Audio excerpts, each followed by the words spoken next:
মা, ভাইজান, ভাবি, এ রিয়া কই গেলি সবাই? কি হয়েছে চিল্লাতেছিস কেন? বাবা আমার চাকরি নিচ্ছে। হ্যাঁ হ্যাঁ, আলহামদুলিল্লাহ। সত্য কইতেছিস ভাই? হ ভাইজান, সত্যিই কইতাছি, আমার চাকরি নিচ্ছে। ভাইজান বেতন কত? বেতন 50,000 টাকা। এই আব্দুল চল বাজারে যাই, একটা বড় দেখে রুই মাছ লই আই। আরে তুমি কি কইতাছো? শুধু রুই মাছ কিনলে হবে?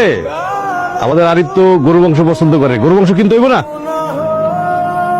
মা, সুলতানা, আজকে তো দেখি অনেক আয়োজন করছো। আজকে আমি আর আম্মা মিলা ও সব পছন্দের খাবার রান্না করছি। আব্বা, এই মাছের মাথাটা আমি খাবো না, মাছের মাথাটা তুমি খাও। দেখছো, আমি চোখে দিই না কাটা মাটা খেয়ে ভালো। কি কইতাছ? আচ্ছা ভাইজান, তাহলে মাছের মাথাটা তুমি। আরে না, কি কস? আমি তো কত খাইছি, তুই খাতো। হ্যাঁ তুমি খাও। তুমি জানো আম্মা কত কষ্ট করে মাছটা রাঁধছে? আমি অবশ্য সাহায্য করছি। খাও ভাই, তুমি খাও, তুমি খেলে খুশি হমু। খাও। আম্মা, এই ডাল ছাড়া কি আর কোনো তরকারি নাই? আর কিছু রান্ধ নাই? তোর কপালে যে ভাত ঝুকছে, এটাই আল্লাহর কাছে শুকরিয়া কর। মা, তোমরা সবাই মিলে আমার সাথে যে ব্যবহার শুরু করছো, আমার কি মনে হয় জানো? আমি তোমাকে নিজের পোলা না, আমি তোমাকে সব পোলা। বাহ বাহ, একটা ইন্টারভিউ দিতে চাইতেছিলাম, গাড়ি ভাড়ার টাকা নেই আমার কাছে, যদি 100 টাকা দিতা। 100 টাকা দিতা? 100 করে কত দিছে তোরে? টাকার গাছ লাগা রাখছি তো, শিল্প তোমার দিয়ে দেবো।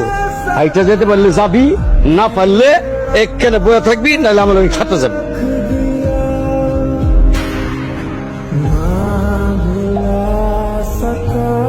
কি রে বাবা, খাইতেছস না কেন? কি ভাবতেছস? কিছু না।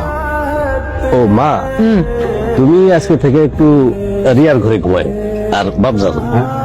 আরিফ কয়েকটা দিন তোমার কাছে থাক নাকি? তা থাক, আর নাহলে আরিফ ঘরে থাকুক, আমি বারান্দায় শুনি। আব্বা, এবার কিন্তু ঘর উঠাইতে হইব।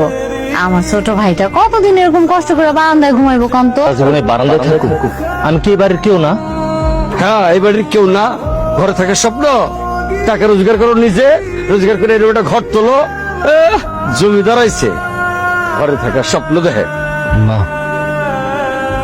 খাও না, কেন?